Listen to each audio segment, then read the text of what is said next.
하나님 말씀 고린도전서 10장 1절에서 5절입니다. 형제들아, 나는 너희가 알지 못하기를 원하지 아니하노니 우리 조상들이 다 구름 아래에 있고 바다 가운데로 지나며 모세에게 속하여 다 구름과 바다에서 세례를 받고 다 같은 신령한 음식을 먹으며 다 같은 신령한 음료를 마셨으니 이는 그들을 따르는 신령한 반석으로부터 마셨음에 그 반석은 곧 그리스도시라. 그러나 그들의 다소를 하나님이 기뻐하지 아니하셨음 그들이 광야에서 멸망을 받았느니라. 아멘.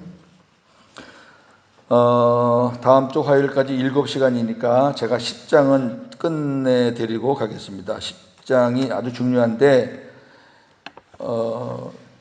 이제 내일부터 여기 3절, 4절에 다 같은 신령한 음료를 마셨으니 신령한 반석으로부터 마셨다. 반석은 그리스도라. 이게 생수거든요. 생수가 나왔으니까 제가 내일 모레 글패 3일 정도는 성경 창세기부터 계시록에 나오는 생수에 대해서 제가 정리를 쭉 해드릴게요. 제가 보통 나가서 90분 특강으로 2시간, 3시간 하는 건데 그렇게는 못하고 중요한 것만 여러분들 충분히 이해할 수 있고 앞으로 기도가 바뀌는 거예요. 그 부분을 제가 말씀 드릴 테니까 빠지지 마세요. 3일 동안. 생수관에서. 오늘은 이제 그 앞에까지만 하겠습니다. 여기 1절에 보니까 형제들아 나는 너희가 알지 못하기를 원하지 아니하노니 바울이 이런 표현을 가끔 써요. 이거를 고건법이라 이렇게 말을 굽어서 고건법인데 이거는 강조법의 하나의 현상이에요. 강조하는 거예요. 그냥 형제들아 나는 너희가 알기를 원한다 그러면 뭐 간단한 건데 알기를 원한다 그러면 그냥 흘려보낼 수가 있어요, 사람이. 근데 너희가 알지 못하기를 원하지 않는다. 부정의 부정이니까 강한 긍정이거든요. 이런 표현들은 우리가 뭐지? 지금 바울이 뭘 말씀을 하려고 이렇게 강조하시지? 이렇게 딱 생각을 하고 그 다음에 봐야 돼요. 왜? 그만큼 중요하다는 거예요, 이게. 중요하니까 지금 고건법을 쓰는 거예요. 우리 조상들이 다 구름 아래에 있고 바다 가운데로 지나며 모세에게 속하여 다 구름과 바다에서 세례를 받고 홍해 건너는 사건이잖아요. 홍해 건너는 사건. 홍해를 건너서 그 다음에 불구름 기둥의 인도를 받으면서 광야를 지나는 그런 모든 것을 지금 한 절, 2절에 지금 함축한 거예요. 자, 우리 성경을 한 2군데만 보죠. 그 장면을 한번 보겠습니다. 자, 출애굽기 13장 21절, 22절. 여호와께서 그들 앞에서 가시며 낮에는 구름 기둥으로 그들의 길을 인도하시고 밤에는 불 기둥을 그들에게 비추사 낮이나 밤이나 진행하게 하시니 낮에는 구름 기둥 밤에는 불 기둥이 백성 앞에서 떠나지 아니하니라. 한번 물어볼게요. 불 기둥 따로 있고 구름 기둥 따로 있어요? 어떻게 생각하세요? 낮에는 구름 기둥이 쓱 등장했다가 밤에는 그게 사라지고 불 기둥이 쓱 올라오고 그래요? 아니에요. 출애굽기 14장 24절에 보면 한번 보세요. 그거 찾았으니까. 24장 14절 보세요. 14장 24절. 출애굽기 14장 24절. 한 절만 시작. 새벽에 여호와께서 불과 구름 기둥 가운데서 애국 군대를 보시고 애국 군대를 어지럽게 하시며 여기 불과 구름 기둥이 2개가 아니라 하나야 하나. 불 구름 기둥이에요. 그러니까 기둥이 하나가 있는데 그게 낮에는 구름 기둥의 역할을 하고 밤에는 불 기둥의 역할을 하는 거예요. 기둥은 하나예요. 왜냐면은 백성들을 인도하는 이 불 구름 기둥은 성령님을 예표하거든요. 지금 저와 여러분들을 인도하시는 그 성령님, 낮이나 밤이나 계속 인도하시는 그 성령님, 마찬가지로 이스라엘 백성들 광야에서 그 40년 동안, 40년이 여러분 짧아요. 아유, 편안한 데서 살아도 40년이 길어요. 예? 부부가 40년 사는 거, 아이고 길어요, 길어. 그래도 서로 사랑하니까 사는 거죠. 근데 광야가 무슨 뭐 그런 사랑하는 할 만한 데예요, 거기가? 앞을 봐도 뒤를 봐도 옆을 봐도 끝이 안 보이고 동서남북이 어딘지도 몰라요. 그러니까 불, 구름, 기둥이 인도하지 않으면 백성들은 갈 수가 없어요. 그래서 구름 기둥이 뜨거나 불 기둥이 뜨면은 이제 얼른 챙겨서 또 따라가는 거예요. 그게 광야 생활이었거든요. 거기서 백성들은 뭘 배우는 거냐면은, 아하, 하나님의 이끄심이 없으면 우리는 아무것도 할 수도 없고 어디 갈 수도 없다. 그걸 배우는 거예요. 우리도 지금 마찬가지잖아요. 복음이 뭐예요? 주님이 인도하시는 대로 따라가는 거예요. 주님이 인도도 안 하고 주님이 나타나지도 않으셨는데 자기가 먼저 가니까 그러니까 방향 감각을 잃고 헤매는 거예요. 똑같은 거예요. 이 광야 생활의 모습은 우리 성도들의 삶의 본이에요. 본, 거울. 이건 이제 말씀이 나와요, 10장에. 그래서 참 백성들 앞에서 그렇게 이제 불, 구름 기둥이 인도했는데, 홍해를 건너는 사건 한번 잠깐 볼까요? 출애굽기 보지 말고 시편을 한번 보세요. 시편 78편 13절. 그가 바다를 갈라 물을 무더기같이 서게 하시고 그들을 지나가게 하셨으며 그랬어요. 여기서 우리가 중요한 것은 뭐냐면 3절에 그들이 바다를 건넌 것을 세례를 받았다 이렇게 말하잖아요. 이스라엘 백성들이 남자 장정수만 60만이 넘어요. 그리고 나머지 수를 합치면은 200만에서 300만을 봐요. 근데 바다에서 빠져 죽었다는 말씀은 한마디도 없으니까 전부 다 건넌 거예요. 전부 다 세례받은 거예요. 제가 언젠가 말씀을 드렸어요. 이스라엘은 하나님이 한 사람 한 사람 상대하지 않았어요. 이스라엘은 그 공동체가 하나예요, 하나.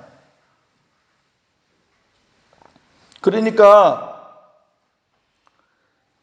광야에서 범죄해가지고 죽었다. 예를 들어서 간음을 해서 죽었다. 탐욕을 해서 죽었다. 모세를 대적하다가 죽었다. 그러면 그런 사람들은 그렇게 했기 때문에 천국을 상징하는 가나안에 못 들어갔다.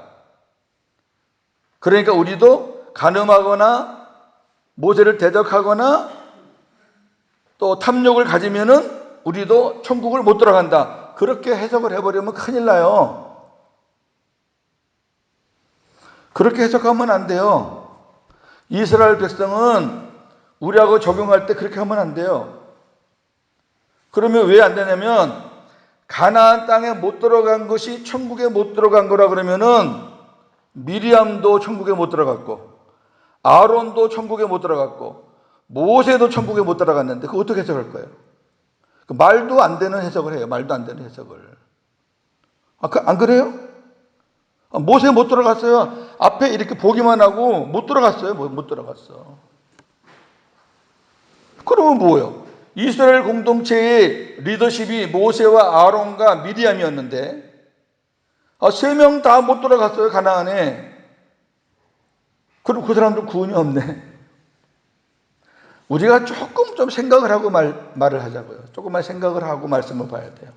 이스라엘 공동체는 어느 한 사람 문제를 갖고 구원 문제를 따질 수 없어요. 이스라엘 백성은 하나님이 애굽에서 택했잖아요. 그 택한 숫자가 60여만 명이에요. 근데 하나님이 어떠한 갖은 여러 가지 그 역경과 과정을 통해서 그럼에도 불구하고 마지막 가나안 땅에 하나님이 데려다 놓은 사람이 60여만 명이에요. 그러면 하나님의 구원 계획은 완성이 된 거예요, 안 된 거예요? 완성이 된 거예요. 왜? 이스라엘 민족은 하나님은 하나로 보는 거예요, 하나. 그럼 그 안에서 이런 거 저런 거 이런 거 저런 거 하다가 죽기도 하고 뭐 사고도 당하고 그런 거는 뭐냐? 그거는 하나님의 백성이 이 세상을 살아가면서 불순물들을 하나님께서 제거하시는 과정이란 말이에요. 그래서 하나님이 가나안 땅에는 아름다운 모습으로 하나님께서 데려다 놓으시려고 그런 사람들을 제하면서 하나님이 교훈을 주는 거예요. 너희들 광야 생활에서 음란한 짓 하면 안 돼. 너희들 광야 생활에서 우상 숭배하면 안 돼. 너희들 광야 생활에서 니네끼리 싸우거나 모세 지도자 대적하면 안 돼. 그렇게 하는 사람은 다 제하셔요. 그 제하시고 끝난 게 아니에요. 제하시고 모자라는 숫자를 하나님이 다 채워가지고 가나안에 들어갔잖아요. 이해가 되세요? 무슨 말인지 이게. 자, 저나 여러분이 출발했잖아요. 하나님께서 우리 안에 생명을 줘서 하나님의 자녀로 탄생이 됐어요. 그게 출애굽이에요, 그게. 그 하나님이 선택해서 구원했으면 반드시 천국에 가요. 근데 천국에 가는데 내가 처음에 구원받았을 때에 처음에 주님을 영접했을 때 그 모습 갖고 천국 가면은 아무것도 못 봐도 부끄러워. 그러니까 이제 천국 갈 때까지 광야와 같은 이 세상에서 훈련받는 거예요. 뭘 훈련받느냐? 우리 안에 있는 음란한 요소들 하나님께서 끄집어내고, 우리 안에 있는 탐욕스러운 거 끄집어내고, 우리 안에 대적하고자 하는 거 끄집어내가지고 하나님께서 다 주님의 마음으로 만들고 성숙시켜서 천국으로 인도하시는 거예요. 그게 바로 광야 생활이에요. 그러면 모세는 하나님이 왜 죽이셨느냐? 모세, 여호수아, 아론 이런 사람들은 전부 다 예수님을 보여주기 위해서 등장했던 인물들이에요. 그 사람들은 다 그림자예요.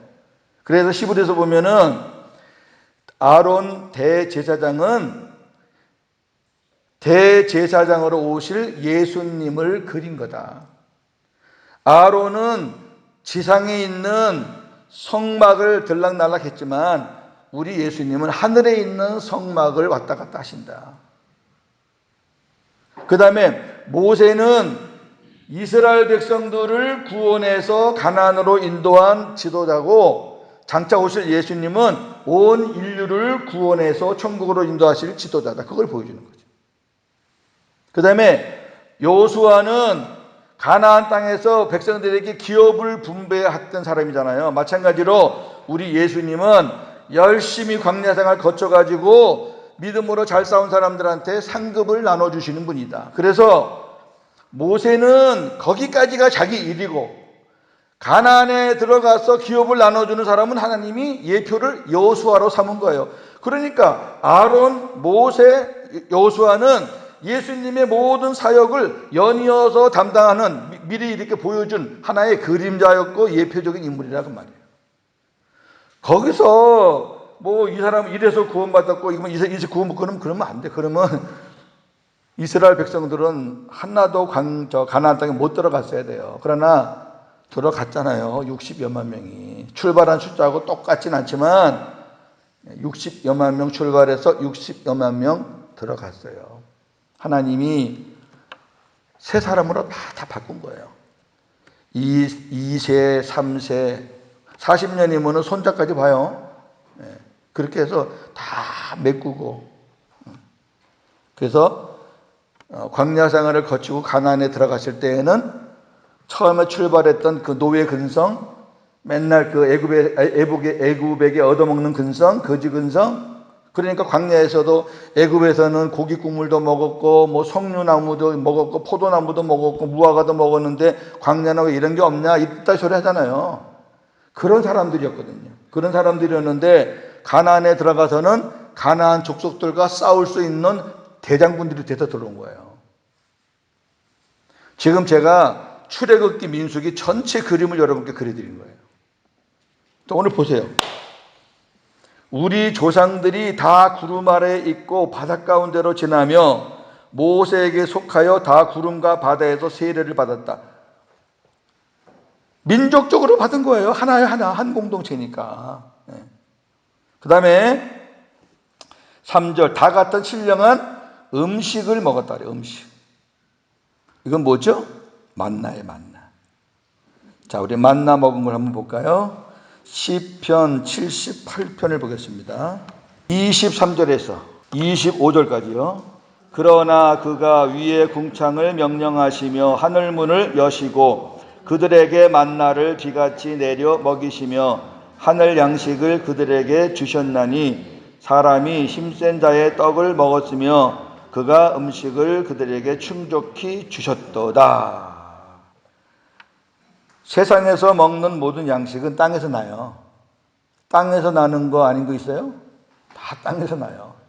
쌀도 고기도 우리 주일마다 봉사하시고 수고하시는 분들이 음식 만드는 거 전부 다 땅에서 나는 거지 어디서 하늘에서 내려오는 게 있나요? 근데 유일하게 하늘에서 내려온 양식이 만나예요. 만나라고요. 하나님이 하늘 궁창을 여시고요. 하늘 문을 여시고 비같이 내리셔야 돼요. 수백만 명이 먹어야 되니까 매일매일. 근데 그 양식은요, 어떤 분이 주신 거냐면은 사람이 힘센 자의 떡을 먹었다. 힘세신 분이 준 거예요. 하나님이 주신 거라고. 그런데 이 백성들이요, 그 만나를 또 불평하는 거예요. 맨날 먹으니까 지겹다. 박한 식물이라는 얘기는 꼴도 보기 싫다 그런 거예요. 꼴도 보기 싫다. 이해는 돼요. 눈만 뜨면 맨날 그거예요. 눈만 뜨면 그게 저기 땅에 내려와 있고, 그 다음에 시컷 먹고, 그 다음에 또 그 다음날 또 눈만 뜨면 또 이틀 거 사흘 거를 모아놓지 못해요. 딱 하루가 지나면은 그냥 그 전날 거는 싹 다 썩어버리는 거예요.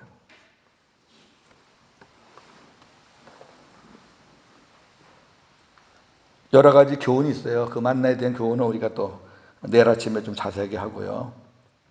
우리 생각에는 한 3일 거 모아놨다가 3일 동안 먹고 그 다음에 또 그 다음날 먹으면 좋겠잖아요. 근데 만나는 하늘에서 내려오신 생명의 떡인 예수님을 가리키거든요. 그리고 그분의 입에서 나오는 말씀을 가리키거든요. 우리가 매일매일 예수님으로 살아야 되고 매일매일 하나님이 주시는 새로운 말씀으로 살라는 얘기예요.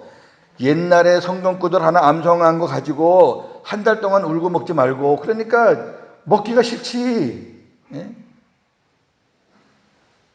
여러분, 새벽에 여러분에게 제가 말씀을 소개하는데 하나님 말씀이 매일매일 새롭잖아요. 하나님 말씀은 실수가 없어요. 사람이 말을 하니까, 사람의 말을 거기서 섞어 놓으니까 실수가 있는 거지, 하나님 말씀이 왜 실수가 있어요? 제가 전하는 제가 실수를 한번 해도 하나님 말씀은 실수가 없어요. 매일매일 주님 만나면서 주님이 주시는 말씀 먹고 하루를 시작하는 거예요. 그게 새벽에 내린 만날이니까. 그러니까 매일매일 그렇게 내린 거예요. 매일매일. 그걸 먹고 살았다고요. 그 다음에 반석에서 나오는 물, 여기까지 한번 보고요. 4절에 다 같은 신령한 음료를 마셨으니 이는 그들을 따르는 신령한 반석으로부터 마셨음에 그 반석은 곧 그리스도시라. 자, 반석을 또 이야기하게 되면 이제 길어지니까 그냥 만나로 마감을 할 텐데, 우리 만나와 예수님의 관계를 우리 요한복음 6장에 가서 좀 확인하고 그리고 기도하겠습니다. 자, 요한복음 6장을 펴셔요. 요한복음 6장은 전부 다 그 얘기입니다. 오병이어 사건을 하나님이 보여주시고 나서 교훈하신 거예요. 자, 요한복음 6장 32절, 33절.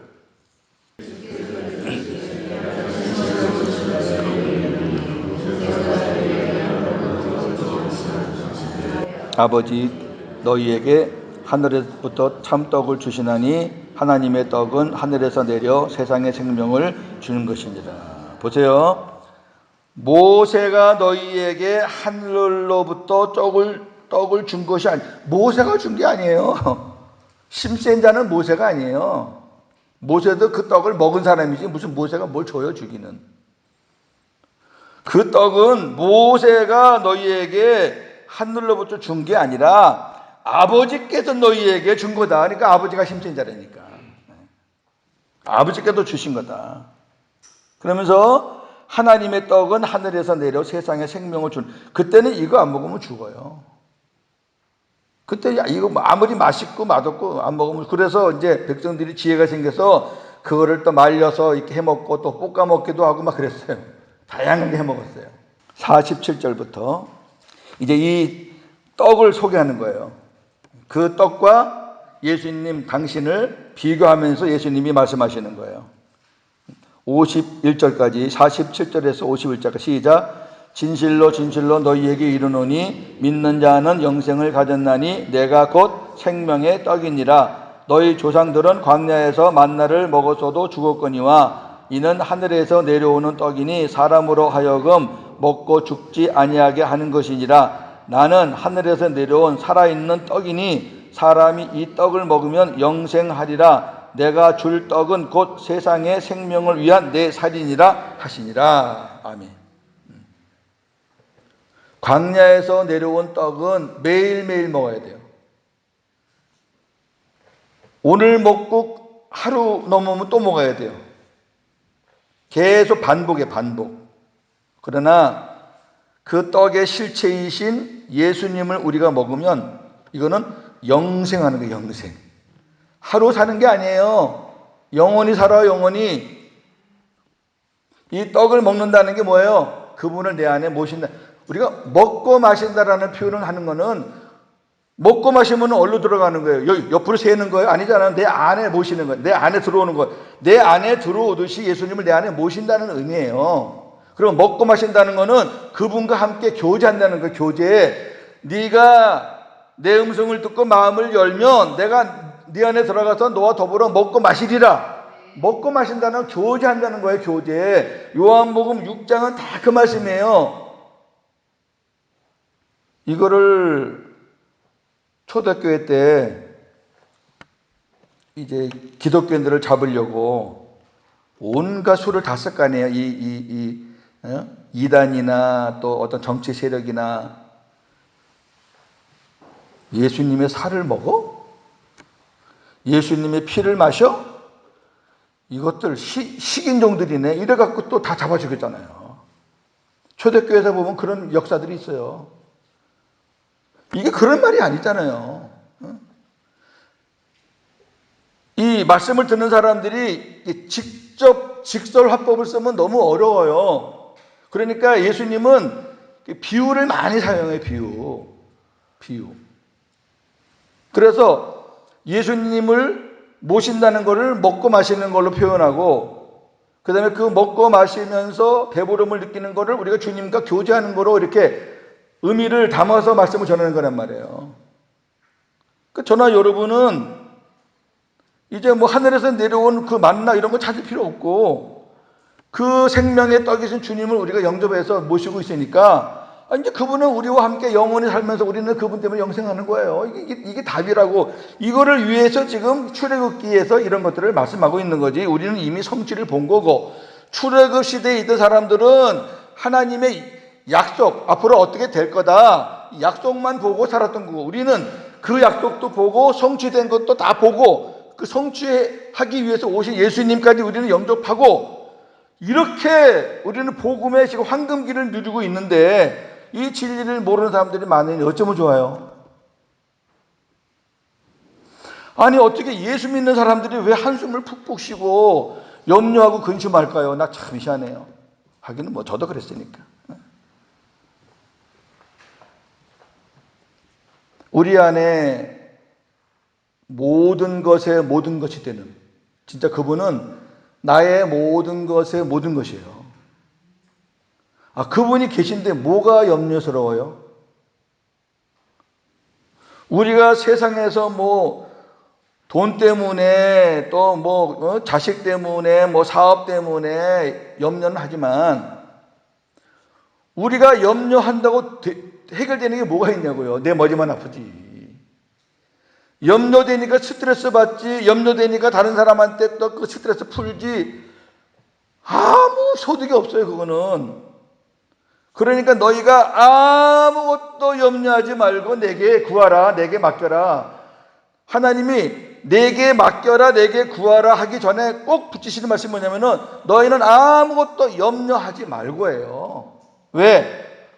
내가 네 문제를 해결해 줄 건데 네가 내가 해결해 줄 것을 믿고 네가 기도하는데 어떻게 염려가 되냐 그 말이에요. 염려가 되냐. 아니 여러분 주님께 맡기는데 염려가 돼서 이 염려된 마음을 주님께 맡겨요? 그건 아니잖아요. 염려는 내가 하는 거고 염려했다가도 이거 주님께 맡기는 거지. 그러면 주님께 맡기는 거지. 주님께 맡기면서 염려 근심 그대로 가지고 그건 아니잖아요. 아무리 세상에서 태산같이 큰 것도 주님이 하시면은 그 아무것도 아니라니까요. 빙산도 그냥 하루아침에 녹고요. 그냥 태산 같은 것도 그냥 허물어져요. 그것도 하나님이 만드신 거고 마귀가 쌓아놓은 것도 하나님이 그냥 한 방에 허물 수 있는 분이고 좀 그런 믿음 갖고 사셔요. 그런 믿음 갖고. 그게 복음으로 사는 거지 뭐 말만 뭐 복음으로 살아요? 나는 못하지만 주님은 하신다. 그러니까 오늘도 나는 주님만 따라간다. 그게 복음으로 사는 거예요. 근데 뭐가 불안하고 뭐가 염려스럽고 그래 행복한 거예요. 그냥 주님 쫄쫄쫄 따라다니면서 그냥 주님 보면서 행복해하고 주님 앞에서 기뻐하고 그러는 거예요. 오늘 여기까지만 할게요. 이제 내일부터 생수에 대해서 좀 말씀을 잘 여러분 들으시면서 신앙생활 하는데 굉장히 유익한 말씀이니까 꼭 빠지지 마시고 들으시면 좋겠습니다. 기도하겠습니다. 하나님 아버지, 이스라엘 백성들을 택하셔서 광야 생활을 거쳐 가나안에 들어가는 그 온 과정을 우리에게 보여주셨습니다. 그 과정에서 많은 일들이 있었습니다. 우상 숭배하고 음란하고 탐욕스러워했고 애굽으로 돌아가자 했고 모세를 대적했고 하나님이 주신 만나에 불평을 했고 등등 수많은 일들이 있었습니다. 하나님은 그러한 사람들을 다 광야에서 죽였습니다. 사람들은 그런 걸 보면서 하나님이 어떤 것을 좋아하시고 어떤 것을 싫어하신다는 것을 배웠습니다. 그래서 사람들은 죽어갔지만 살아남은 사람들은 점점 하나님에 대해서 알아갔습니다. 그렇게 해서 그들이 광야를 거쳐서 가나안 땅에 들어갔습니다. 우리의 모습을 돌아볼 때 그들이 갖고 있었던 것들을 우리도 많이 갖고 있습니다. 탐욕도 있고 음란한 마음도 있고 지도자를 대적하고자 하는 마음도 있고 하나님 앞에 불평하고도 싶고 또 마귀의 미혹에 넘어가서 하나님 아닌 다른 것에 내 마음을 또 뺏기고 줄 때도 있고 그런 것들을 하나님께서 다 차단시켜 주시고 끊어 주시고 말 안 들으면 하나님이 채찍을 들어서라도 사람 만들어서 우리를 천국에 이끌고 가신다는 것이 광야의 교훈입니다. 다시 한번 깊이 생각하면서 이스라엘 백성들은 오실 예수님을 그림자로만 봤습니다. 그래도 그 사람들은 그 광야 생활에서 그 불구름 기둥만 보고 따라갔습니다. 우리는 그 예수님을 지금 실체로 보고 있고 만나고 있고 그 주님을 내 안에 모시고 삽니다. 그런데 우리가 그분의 인도 따르지 않고 내가 먼저 앞장서고 내가 먼저 말해버리고 내가 먼저 행동하고 그러면 되겠습니까? 그럼 우리는 광야에서 방향을 잃듯이 그렇게 잃을 수밖에 없습니다. 그래서 오늘도 우리는 복음으로 살기 원합니다. 주님의 마음으로 살기를 원합니다. 주님의 이름으로 살기를 원합니다. 오직 믿음으로 주님이 말씀하시는 대로 순종하기를 원합니다. 하나님 오늘도 영광 받아 주시옵소서. 예수님의 이름으로 기도합니다.